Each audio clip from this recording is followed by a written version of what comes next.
Live streaming. Man, I'm so sorry, man. The problem with live stream is you can't test it until it's live. There is no production, there is no dev and QA. Hang on one second. I'm working on it.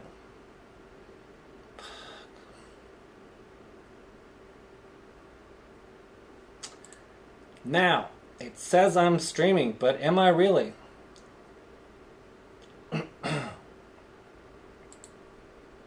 One second, I have to test something.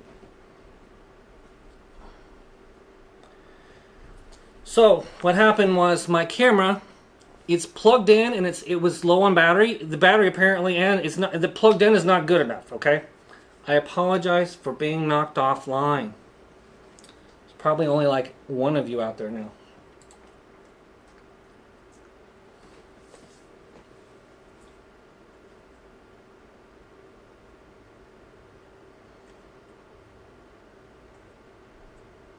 All right. Let's see here.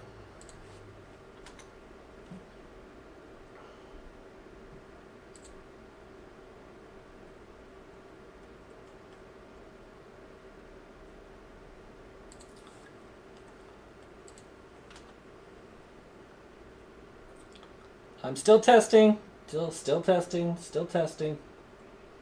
All right. I'm sorry about that. My camera turned off, even though it's plugged in. It still decided to quit. Alright, thank you. I'm sorry about that. Live streaming sucks. My fault. Alright, I think what I was saying, think of some questions and please ask. I'm sorry I got kicked offline. I got kicked off. My camera died. Anyway, what I was saying was, a lot of people use programming to get, I have to constantly check and make sure I'm still online. A lot of people use programming to get inside of a company, and then once they're on the inside, they use it to move laterally. At that point, they don't really want to code, or they find out they don't want to code. So they become a manager, or they become a project manager, or they become a scrum leader, or a product owner, or something like that. Once you get in a company, you may not want to do coding.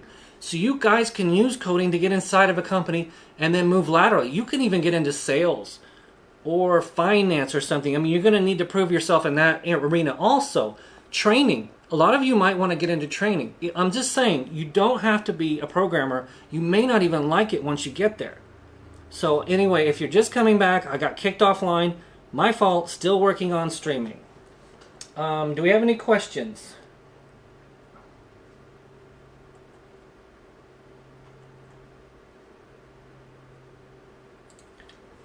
What are the skills needed to be a software developer? Well, number one, it's good to have some experience.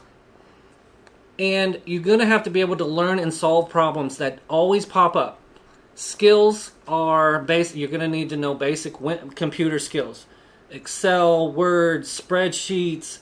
Software developers, you're going to need to know the basics of databases, the basics of coding, maybe a Python or C# or something. You're going to need to know how to move files around. How to parse strings, functions, variables. You may need to know front-end stuff. You may need to build user interfaces. You may need to, it depends on the job, really. Yeah, okay, Osfar says he does not want to be coding. The reality is, guys, I've probably been coding for too long, honestly, over 20 years. But the thing is, I looked around and I didn't like what I saw beyond coding. Like, I didn't really want to be a manager. I don't really want to manage people.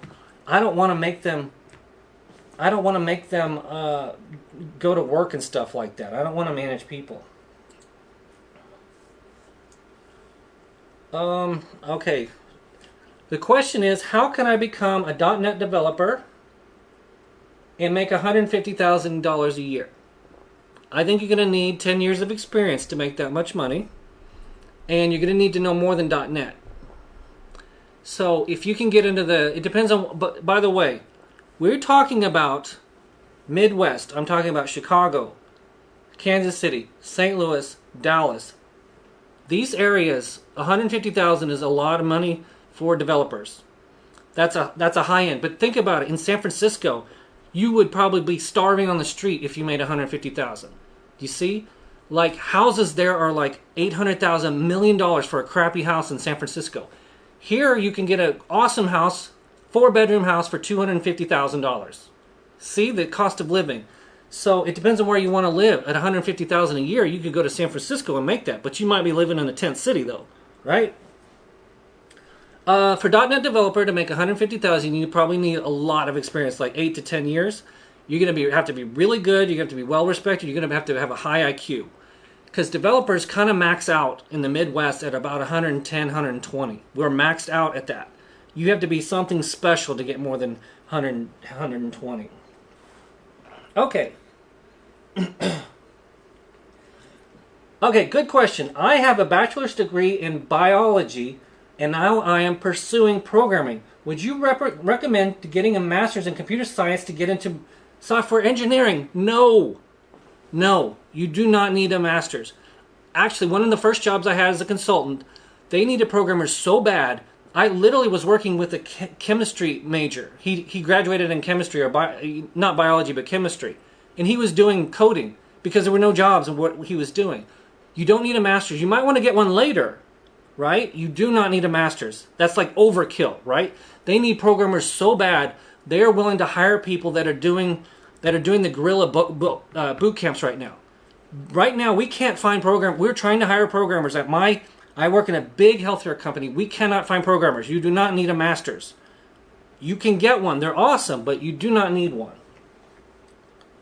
I want to switch from programming to networking. Is it a good step? If you really, really want to, yes, do what you want to do. Networking or security, do what you love to do. But go and look and see if there's demand there. Don't jump into something and find out that there's no jobs. I kind of did that with teaching. I wanted to be a teacher a while back, and I kind of was looking at teaching. I even started to take classes at night. Then I found out that the jobs in teaching are unbelievably competitive and super low pay. I couldn't even live off of it, so I gave up. Make sure there's jobs there, and then go after what you want. But I bet you networking, there are a lot of jobs in networking. The problem with networking, though, is once you set up the network, you kind of don't need to be there anymore. So, I mean, you kind of like have a job and then it's gone, right?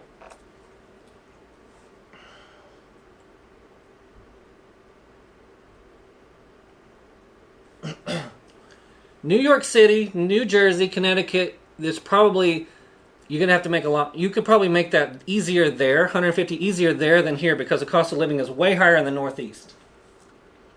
What is expected of a junior developer? I think I already answered that. What is expected is exactly what you said in your interview. When we interview somebody, we expect them to know exactly what they said.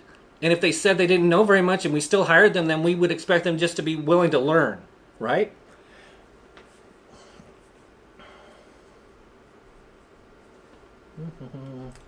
Please tell me I'm still alive, because if I've been talking to a dead camera, I'm going to be mad. All right. Any more questions?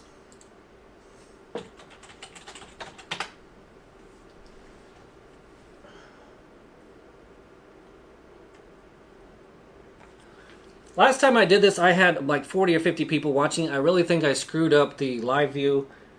I screwed up the whole... there's a difference between events and live stream now.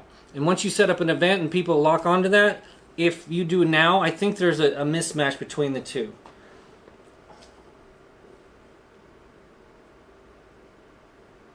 Good question. Axel writes, how long you think is gonna last programming fever? I'm going for economics and don't know if I should switch to programming or just learn on the side. Okay, my question is, are there any jobs for economists other than the people that you see on TV talking to CNN and Fox News? Are there jobs as an economist? I don't know. Maybe there are. Think about that. Programming fever. Why is there programming fever? Why are there so many jobs in programming? Think about it. Why? Because these big companies have a huge problem. They have tons of data and don't know how to organize it.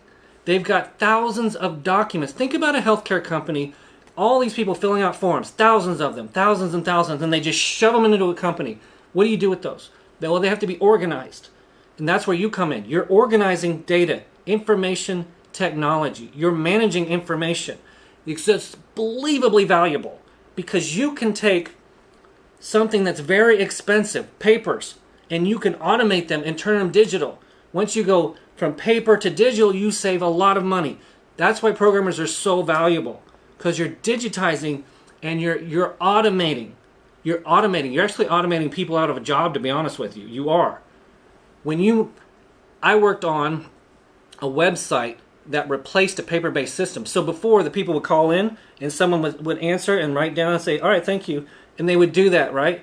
I made a website for them where they could go online and fill out the form. And then they hit submit and they upload their files and it would go automatically. No more calling, no more papers. All of it just went into the database. You are automating people out of a job. I hate to say it, but you are. Not always, not always. Sometimes you're doing other types. You're building. You're not always doing that, but sometimes you're building. Okay. Thank you. I have audio. Thank you. You don't always know. I have to find a question.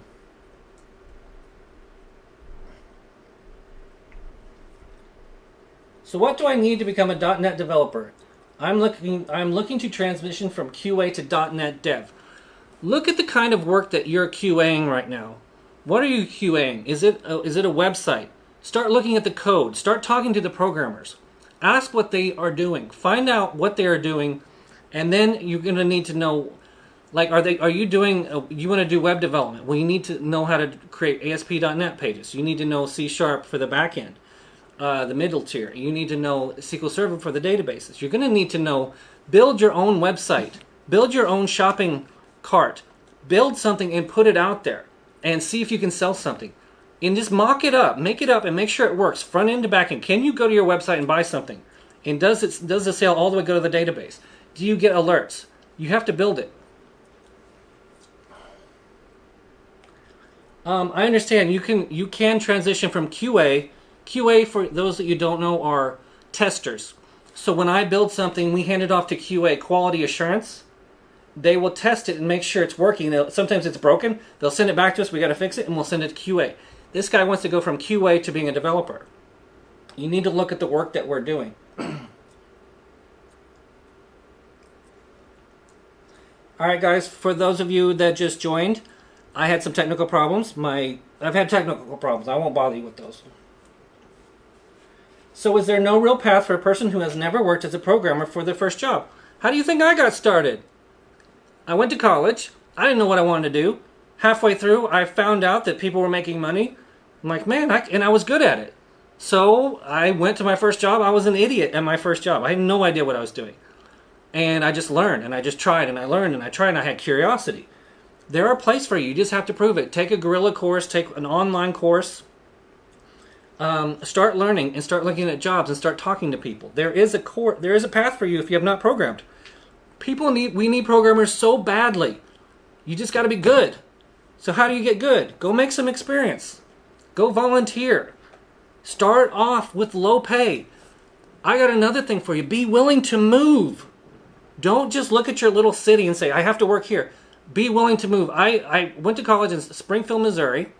I got my first job in Tulsa because I looked beyond my borders. My second job I got in Chicago. You got to expand your borders and look elsewhere because you'll find a job somewhere at every different level. Okay? Look beyond your city.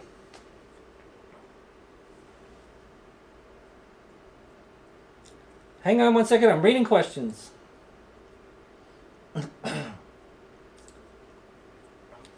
Okay, good question. Electrical engineering or software engineering? Which one is high demand? I don't know electrical engineering, but I bet it's okay, right? I will say it's probably safer also to be a programmer. I just know that programming is still super, super hot, and I don't see it going away anytime soon because you are organizing company information. You need to figure out also, do you want to be an electrical engineer or a software engineer? Which one do you like to do? Do you like to sit at a computer all day and stare at it? Or do you like to tinker with things? And electrical engineering is awesome. I'm interested in it. That's why I do ham radio. You got to choose what you, I would say choose what you love to do first. Both of those would be good. Programming, probably a little better. How can I improve my resume? If I was going to improve my resume, I think, what do you mean? Do you need more things on it? Do you need more stuff on your resume? Or does it just look ugly? You need to have someone look at it. What I would do is I'd go find some online and I would mimic them. The format, I would mimic the format. And then I would list all your skills. By the way, resumes often are found by the keywords that you use. So you need a lot of words like skills that like SQL Server, .NET, ASP, anything weird you've done like OnBase or Boomi or what have you done? Lotus, even these weird things, Visual Basic 6, you may be pulled out by a recruiter because of the keywords in your resume. So the formatting and the spelling and all that should be perfect. Have someone look at it. And then if you don't have an experience, make some. Volunteer, go do some work on your own, create your own company. I did that. I used to have a background checks company that I built, and it's on my resume. I have all the technologies. I did it in ASP.NET, I did it in PayPal, I hooked it up with credit cards. I had all that. All that stuff is in there. I made my own company. It's on my resume. Which career would be a safe bet for the next 10 to 20 years? More stable jobs. As far as I concern programming, because like I said, we are organizing lots and lots and lots and lots of data. And most people can't do it. The reason why we're so valuable is one, it's hard, and two, not many people have the aptitude for it. That puts us in a narrow niche. So that's why we're so valuable. I don't see it going away anytime soon. The next 10 or 20 years, programming is going to be fine. You just got to be willing to shift for the company. Each company does something different. Healthcare companies deal with a lot of rules and regulations. So do financial companies like a Wells Fargo or a Stifel or a financial advisors. They deal with a lot of government regulation and stuff like that. All right.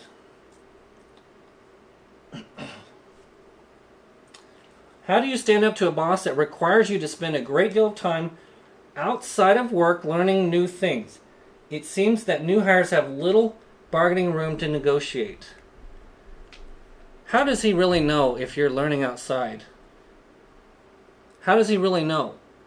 What I would do, what you often should do, is just if you really don't like your job and you're being pressured in a certain way, just keep them happy, smile and go to work and smile, and then find another job, right? Find another job that you like. If your boss is being overbearing, try to move within the company, or find another company, or try to find a way to get through it for a while, for 6 months or a year, and then just move if you can't handle him, if he's being a jerk. There are lots of jerks out there. Yes, there are. How do you handle a difficult coding problem? You get a difficult coding problem. Okay, that's a good question because it happens all the time. The first thing I do is I try to figure it out. And I try to break it up into small parts. And then I try to research. If I'm getting an error or something, I'll Google the error. And then I'll try to work with it. And I'll spend like an hour or 2 or 3. And once I realize that I've tried just about everything, I will ask somebody on your team. There should be somebody there to ask and say, look, I've tried this and this and this. Honestly, I need more time. Or somebody, if you've had this problem and you can help me do it, please tell me because I need help here. Ask for help. So spend a lot of time trying to figure it out yourself. And if you can, great. If someone can help you, then you have learned something. You learned something. And if they can help you, that means they couldn't do it either. If you ask 2 or 3 people and nobody can do it, you have a hard problem. And everyone knows it. See? So you need to escalate your problem and tell everyone, not everyone, but say, I'm having a problem and here's why. Sometimes other people are like, oh, I know what that is. Click, click, click, and you're done. Sometimes they'll be like, man, I don't know. Just keep looking at it. Keep looking at it. And if you escalate the problem, people will understand why you're spending so much time on the hard problem. But ask for help. Hang on one second. I got lost in the scrolling here. Oh, whoa, whoa, whoa. Sorry. All right, I'm an amateur programmer, and I am learning programming at C# College. So I wanted to know, is C# a good learn? Yes, that's my specialty is C#. I've got that book right there. C#'s awesome. It can do everything, man. If you know .NET and you know C#, you can do just about everything. Now, people will ask you to do things beyond it. You know, they'll be like, well, we do C#, but we need you to do Java over here. You can apply that knowledge to something else, JavaScript, right? Learn C#. It's awesome. It's great. Go to Career Builder and type in C# jobs. Just do that. You should see tons of them. Do most programmers you work with have degrees? Mostly, I don't even know anymore. Because I don't ask them. I work with a lot of people from India, and I think they have degrees. I don't know. Some people have like just a vocational technical school degree. Programming is not like being a lawyer. It's not like being a doctor. You don't have to. There's no formal body out there that says, "Here's your degree. You are a lawyer. Here you passed your bar exam. You are a medical doctor." There's nothing out there like that. So I have a degree.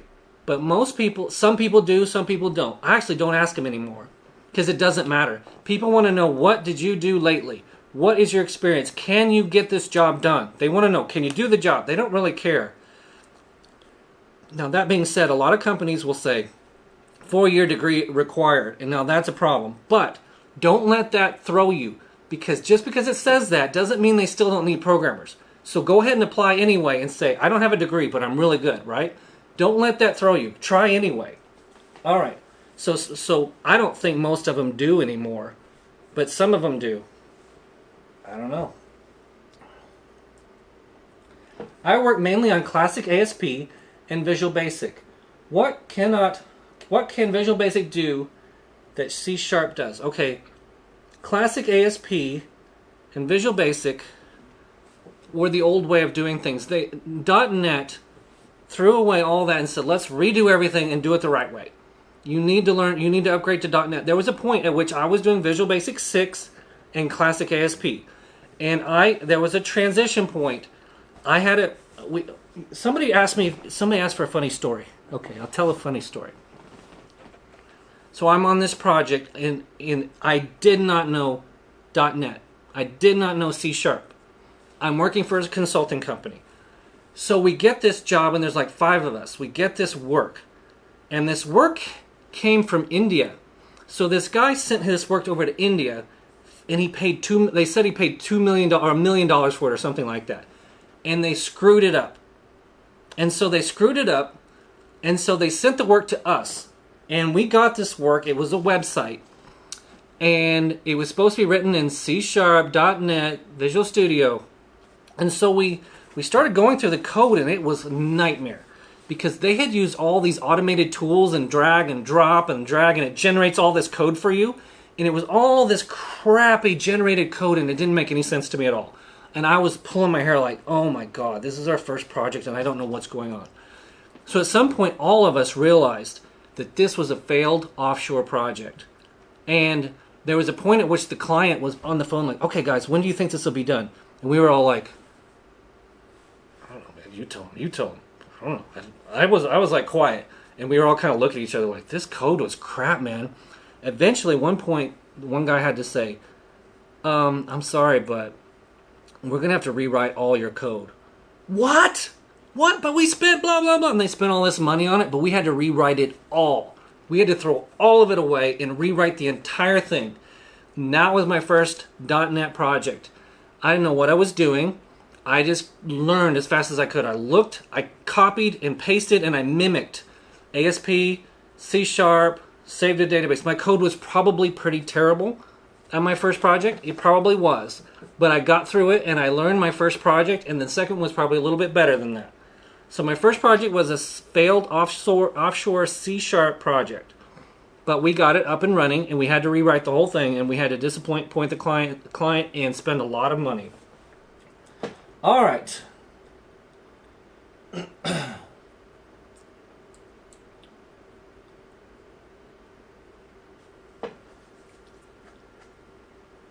I can program in C, C++, some Java, learning Kotlin and Swift. Never heard of Kotlin and Swift. I have an advanced dip, whatever that is, in professional games programming, and I want to continue to learn every day. Just worried about first job. Everyone's worried about their first job. Everyone is.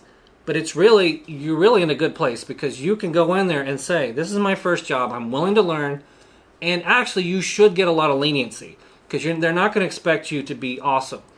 What you do is you'll go into the job and you will just take a task and you'll just get started on it, and you just got to learn as much as you can. Just start reading the code. It may look bizarre at first, but the next day you go in there, the third day, the fourth day, it'll start to make sense. You'll start to see some patterns. And after a while, the bizarreness will start to metastasize, I guess. It'll start to make sense. Then you'll start to be able to repeat yourself. And you're like, oh, I know how to do that. But then there'll be more they'll throw at you. Don't worry about your first job. It's going to be hard at first, but everyone has a first job. And we all get through it. Even when I go from one job to another, I have to start all over again. Just because I have experience doesn't mean I know what I'm doing in a different company. I might go work at a financial company tomorrow, and I was working in healthcare. Their work is totally different than ours, but the code is very similar. I still don't know what they want. I still have to take the code and figure it out. Do you see what I mean? Because every new job is new. Don't worry about it. OODA. What is that?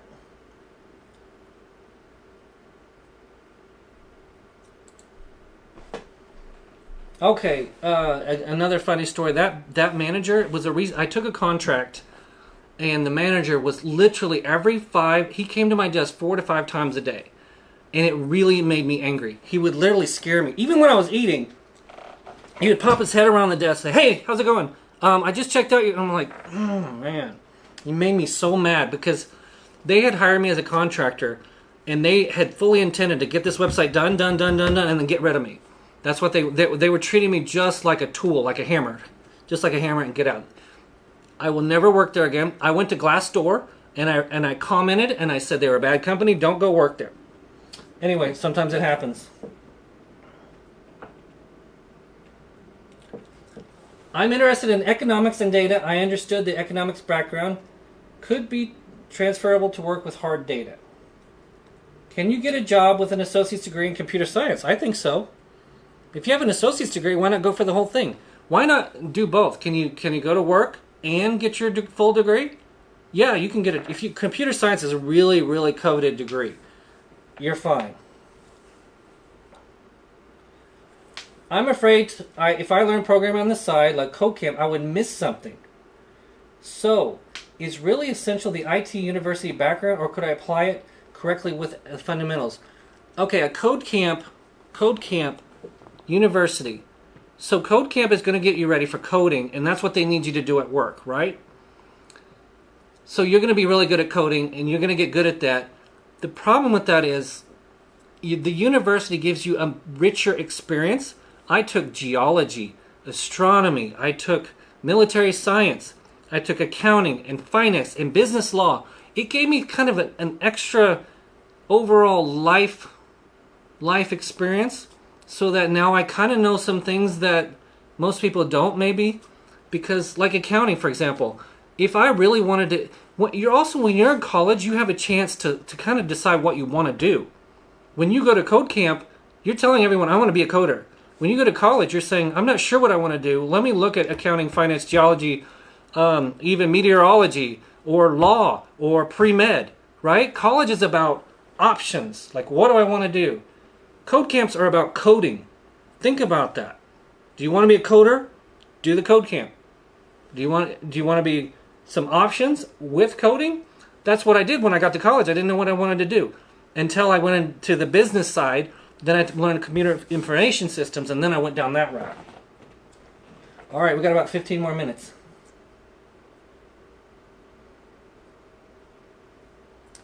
Is it easy to get paid 6 figures as a developer?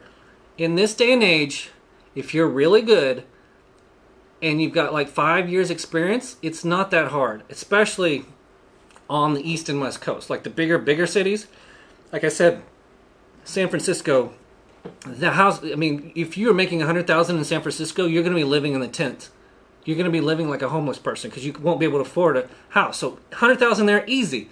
Now in Kansas City, 100,000, it's pretty typical for an experienced senior developer.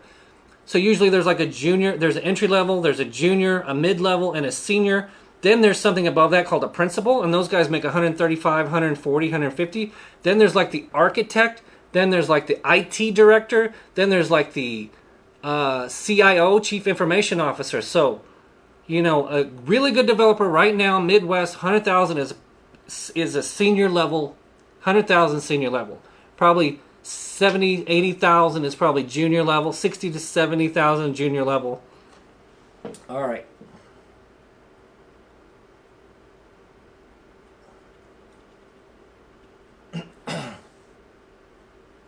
Sorry, when I scroll it like jumps, so I don't know. I don't want to miss anything either.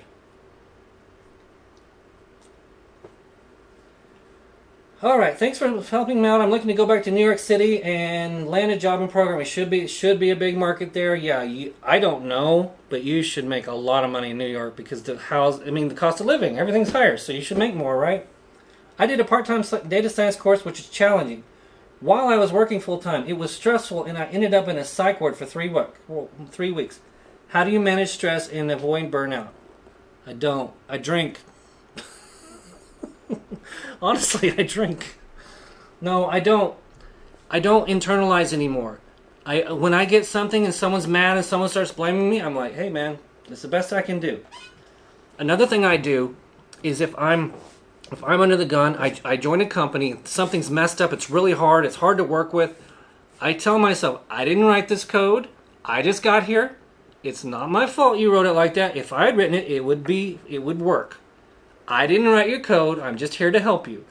Now, calm down and tell me what the problem is and we'll take it step by step by step. And if I don't understand the step, I'm going to say, stop talking. I don't understand you. What are you talking about? Well, you just said 3 acronyms that don't mean anything. Tell me what you're talking about. All right. All right. How do you manage stress and avoid burnout? Don't internalize. You got to leave it at work. You're right. You got to take vacations. If you're overstressed, you got to leave the job and take another job. Don't stay where it's too stressful, and don't let it get to you. And I know that's hard to explain, but you really have to just say it's work. It's not my fault. It's not what I am. I'm really smart. I'm really good at what I do. Just because today was a bad day doesn't mean it's me, right? It's them. You have to externalize. Don't internalize. What is the first language to learn? That's up to you. I would say C# because I'm a .NET Microsoft guy. Because when I went to Chicago, this company, they took me in. They were a Microsoft partner. And they wanted to do .NET because there were lots of jobs there in .NET. So I'm like, okay, there's jobs there and there's money there. I'll do .NET. I don't really care. I'm not like anti-Microsoft. I'm not anti-Linux. I like it all. Just if there's money there, I'm going to do the job. Right? I'm not a purist. I like Linux. It's awesome. It's cool. But it has its limitations, and so does Microsoft. Microsoft sucks. I don't care. Who's going to pay me to do what I do? Make a living, right? What's the best first language to learn? I would pick the Microsoft route. Go look at the job boards. If you see Java, 160, 170, 180,000, go look at Salesforce. I hear Salesforce is really, really hot right now. It's not really programming, though. Go look at the job boards. See if you like it. See if there's lots of jobs, lots of opportunity. If there's only one job and there's 50 others that are different, maybe it's not such a good thing to get into. All right. What do you think about Linux for programming? I love Linux. I have it on my laptop over there. I play with it. We actually have to use Linux at work now because Amazon Web Services, Lambda, forces you to use Linux. And my company says we have to use Lambda. Therefore, I have to know Linux, but I already kind of know it because I play with it at home. Linux is great, but I'll tell you the jobs in the corporate world are mostly Microsoft based. Learn both. Play with Linux, know it, learn it. The basics of Linux also transfers over to Unix. A lot of the things transfer, okay? It's not one or the other. Linux is great. Go where the jobs are. Learn them both. All right. What is the best resource for online to learn how to program? I'm glad you asked. I am an associate for Pluralsight, and the link is in the description. Pluralsight.com, Pluralsight.com. If you click on the link, if you sign up, I get a little bit of commission from that. Please, thank you for that if you do that. A couple people have done that. Pluralsight.com, look in the description. All right, it's a subscription-based. You sign up, $35 a month, and you get unlimited videos, pretty much unlimited. And then you type in C#. I want to learn C#. I want to learn SQL Server. I want to learn Amazon Web Services. And watch the videos. And follow along online. Have 2 monitors. I've got 2 monitors. This one is Pluralsight. This one is my app that I'm doing. And I watch the video, I pause it, and I do it. I watch the video, I pause it, and then I do it. That's how I do training. Don't just watch the videos. Do them also. Follow along. Okay? Alright, Pluralsight's awesome.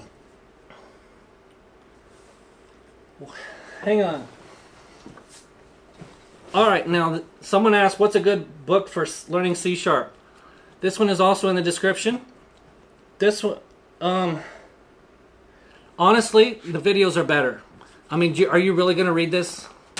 I started reading it, I kind of read it, but I mean, this is a great book, but are you really going to read it? You have to decide. Honestly, the videos I think are better. But if you read this sucker, you're going to be good. Alright?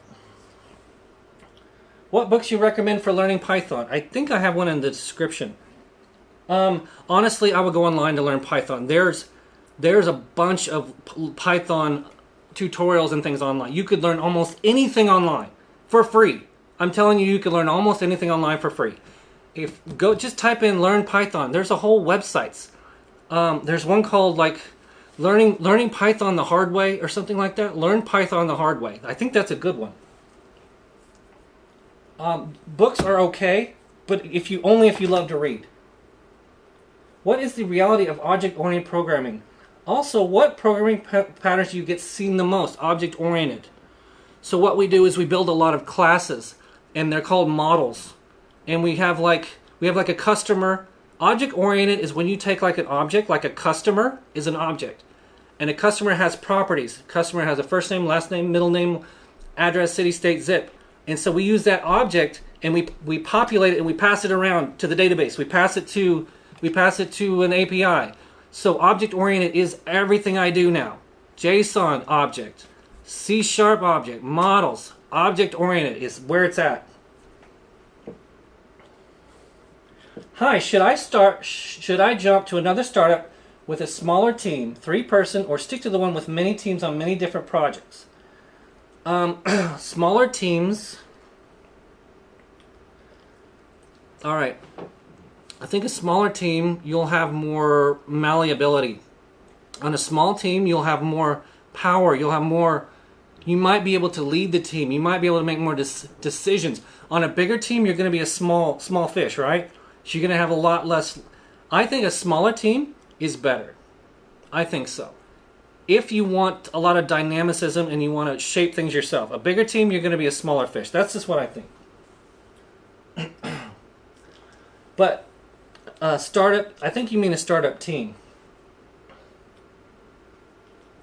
Having a course from internet like Codecamp or other website, how hard could it be to get a long distance job, a freelance type job? I find the long distance jobs are kind of hard to get. I could be wrong, but most people want you there in the office because the communication, those are, I don't know, those things are hard to get. Working from home is hard to get. What is a software architect and what do they do?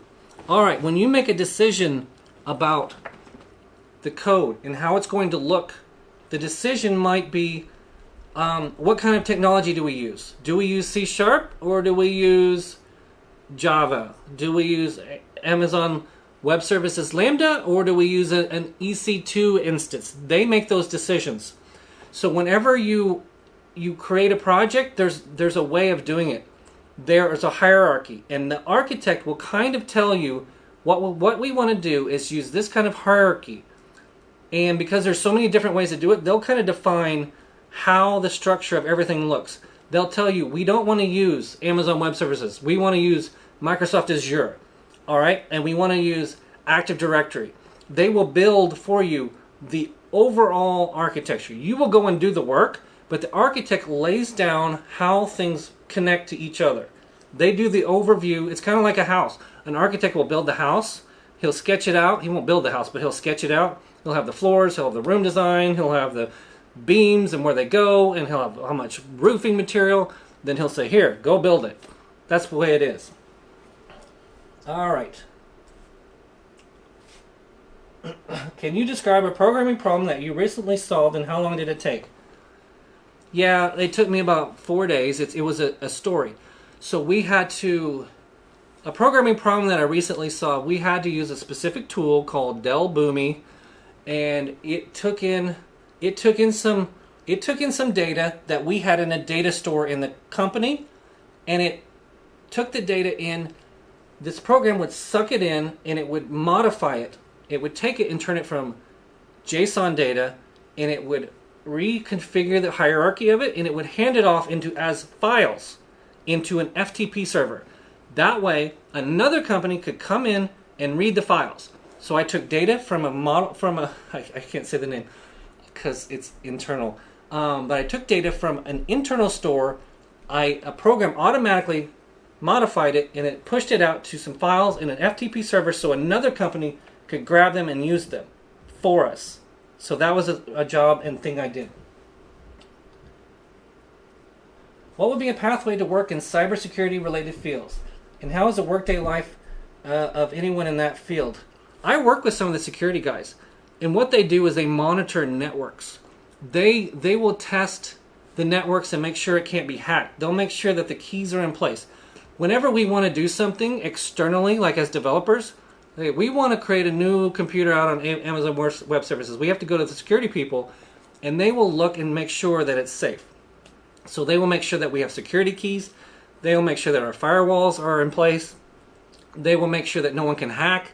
They will set the rules for how long our passwords have to be. They monitor the whole network and make sure people can't hack it. That's what security people do. Now, how do you get into that? I'm not real sure. I think you go get your certifications. I haven't talked about certifications. There are .NET certifications. There are networking certifications. There's Amazon Web Services certifications. Those things are good. Go get your certifications. There's Linux certifications. There's Linux networking certifications. There's all kinds of certifications. If you want a networking, look at Microsoft has their own networking certification. Microsoft has their own developer. I am certified in Microsoft Certified Solution Developer. Look at certifications. I can't believe I haven't told you that. I forgot about it. How much time do you spend coding a day? Actually, probably about 2 to 3 hours. And the reason why is because there's lots and lots of meetings. There's lunches. There's breaks. There's interruptions. There's lots of people talking. There's meeting after meeting after meeting. There's scheduling. There's events. There's company this. I'm answering emails. I'm talking to my wife on the phone, all this thing. I spend probably 2 to 3 hours a day actually coding. I really want to do one of those videos that says a day in the life of coding. The problem with that is I can't film in my company. I can't film. Like, if I had a camera, they'd be like, what are you doing? You realize all this is like secure, right? You need to see HR. I can't film in my company. So I spend about 3 hours a day. I think certifications aren't the end. They aren't the best thing in the world, but they are way better than nothing. I highly recommend certifications. One, they get you disciplined. Two, they show you have interest. A lot of people are too lazy to get certifications. They're too lazy. They're busy. They don't want to do it, right? Not many people get them. That's why it makes you stand out. So if you had, let's say, your Amazon Web Services certification, and let's say the next guy didn't, and you came to our company right now, I would hire the certified guy first. All things being equal, 100%, because he took the time to learn it and go take the test. He may not be an expert, but at least he took the time. I like certifications, but they're not perfect, okay? All right. Do you worry about you coding bug might mangle the data? How do you guarantee the code is ready for release? I will tell you that there are a lot of things in place to keep that from happening. So what we do is we have environments. We will code and we'll code and we'll code and we'll test it, or I'll test it myself, and then I'll check it into what's called a code repository. It's It's a code. It's like a library. You check it in. It's code. I don't know what you call it. It's called TFS or something like that. So you check the code in. Then another programmer will look at it, and they might even run it, and someone might even test it. So they'll run your program. You'll push it out into development, and then people will test it. They'll test it, and if it's working, you'll push it up to another environment called QA. Then more people will test it, and then if that's working, they'll push it up to. So usually it'll go from there to production. That means it's all working. Everyone believes it. It's almost impossible to get bad code. That code that doesn't work, it's almost impossible because people will be like, "Dude, your code doesn't work. I tried it." I'm like, okay, you got to go fix it. And then you have to. Your code's not going to mangle anything. I do not worry about job security. If anything, I worry like maybe I'm not learning fast enough, or I get bored and I'm not keeping up because I'm just bored and I don't want to train all the time. Do you apply algorithm theory or data structure knowledge too often when you're coding? I don't know what that means really. Data structure knowledge. I have a lot of experience on how to build things with making things reusable. So when you write code and it does a task, maybe it writes to a database or something, we think about the structure and being reusable. So I'll put it in a separate class, knowing that in the future I'm going to be calling the same code. I don't reuse things. So I spend a lot of time formatting the code and doing it in such a way so it's reusable for other people, so they don't have to rewrite it. Also, if you duplicate code, if you duplicate it and this one changes, then this one doesn't, they'll have different behaviors. So we spend a lot of time worrying. The architect also does a lot of the thinking about the structure, data structure. I think that's what you're talking about. I don't do a lot of data structure right now, though. All right, my first day on the job. Okay, so I come out of college, and I walk into, this is a long time ago, 1998, and I walk into Dollar Rent-A-Car, and they say, hey, here's your desk. I swear to God, I was scared, because my first desk was about the size of this right here. And they said, oh, we're sorry, but this is all we have right now. So I sat down at my desk with these walls, and I was like, oh my God. I was like, oh my God, what have I done? I felt like I was in a little prison cell. And so what they did, they said, don't worry, it's your first day. Just, get your login, get your password, and, just kind of get comfortable with your computer, and we'll talk in a couple hours. We have a meeting at 10 o'clock. Just join us and just listen in. I'm like, okay. And so, you just you're at your desk, and you just kind of look around on the computer, and you realize, oh crap, I don't have an email account. Well, all right, that's something I had to ask about. And then, you just kind of muddle around, and then at 10 o'clock, you go to your meeting. And they're like, hey, here's the new guy. The new guy, he's going to be helping John out with so-and-so. Please, everyone, be nice to... He's his first day, he's all scared, but he's willing to try, and you'll be working with John or so. Like, hi, you meet the guy you'll be working with. And then maybe later in the day, he'll say something like, I'm really busy right now. So what we'll do is about 3 o'clock, I'll meet with you, and I'll get you started. So just relax. Don't worry about it. Sit there and just get your email and get your accounts and get all that stuff set up. They'll usually give you a piece of paper that says things you need to do. And it means like call HR and get your profile set up. Call and get your email set up. Call and get your access to Jira set up. And you'll do your setup for like a week or two. You won't do much of anything. Then maybe the next day they'll sit with you and say, all right, here's what you're going to be doing. And they'll get you started. You're not going to be just thrown out there like, what are you doing? What are you doing? It's not going to be like that. They're going to get you started. We know when we have new people, we know you don't know anything. We know there's no way to... It'd be like hiring someone to do your bathroom and saying, do the bathroom. No, you got to take them in there and you got to tell them, all right, we want this shower over here. We want that in there. And you got to work. They'll work with you. Don't worry about your first day. What good is your solid principle? Solid principle, I actually took a class on that, and I forgot most of it. But solid principle is a good thing to learn. It's an advanced topic, and one of those happens to be about duplicates. But I'm not going to talk about solid because I'm not up to speed with it. All right, I really should end this, but I'm getting more questions.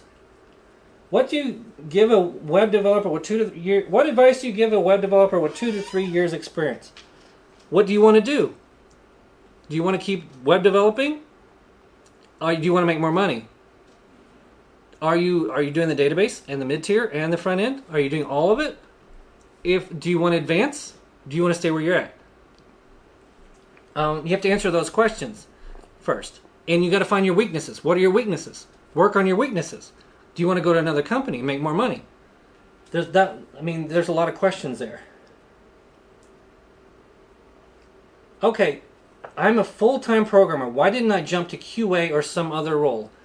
Well, I'm pretty comfortable.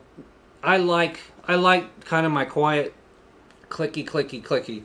You know what I mean? I don't want to be in a lot of meetings. I don't want to manage people. I kind of like being a programmer. So I actually thought about going into training and stuff, but you actually make less money for one thing. And number two, I like to just sit at my computer and just focus and just everyone leave me alone. So that's why I like to program. How do you much get for an hour? What's your position? How much do you get per hour? What's your position in your company and what skills are required to get in that position? I told everyone where I started. I have a web background. I told them what things I've done, I've worked on. You can get $50 to $60 per hour in the Midwest as a senior level contractor. But as a contractor, they're going to expect you to know what you're going to have to hammer some things out. I've heard as much as $65 an hour, but that means no benefits, no time off, no medical, nothing. Just here's $60 an hour, good luck. And if you take a day off, it's $0. Okay, this is a good question. Is programming a repetitive job or are you constantly getting challenged? All right, I've had jobs that were very boring and repetitive. There's one where I worked on this website and then I spent 2 years maintaining it. Very boring. I didn't learn nothing. Right now, I'm being challenged every single day. Every day I get something new and it gets a little stressful, to be honest with you. Every day it's like, we're going to do this and we're going to use this technology. We're going to move this here. And I'm like, what's that? We're going to use this database in Amazon. I'm doing everything on the cloud now. Everything on the cloud now is new to me. So every day I'm challenged. It's actually kind of fun. It makes the day go by. I actually kind of like it. All right. Did I miss anything? Okay, guys, I think I'm going to end it. Thank you all for showing up. It wasn't perfect, but I did the best I could. I screwed up the first part.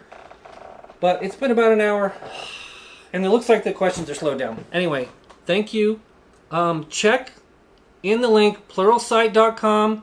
I believe in it. I have an account, pluralsight.com. I get a commission if you click on my link, and it's a subscription service, and you can go and look at all the classes they have. Just type in C#, type in Java, type in Amazon Web Services, type in all these classes and see what they have and see if you're interested in them.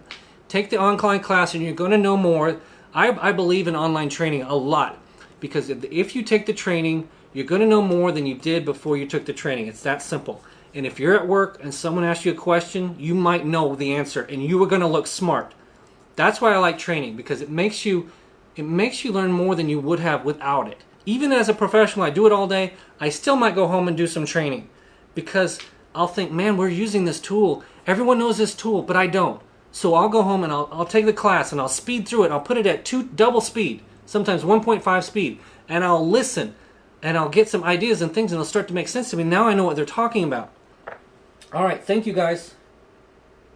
Thank you for everyone. I'm going to kill it.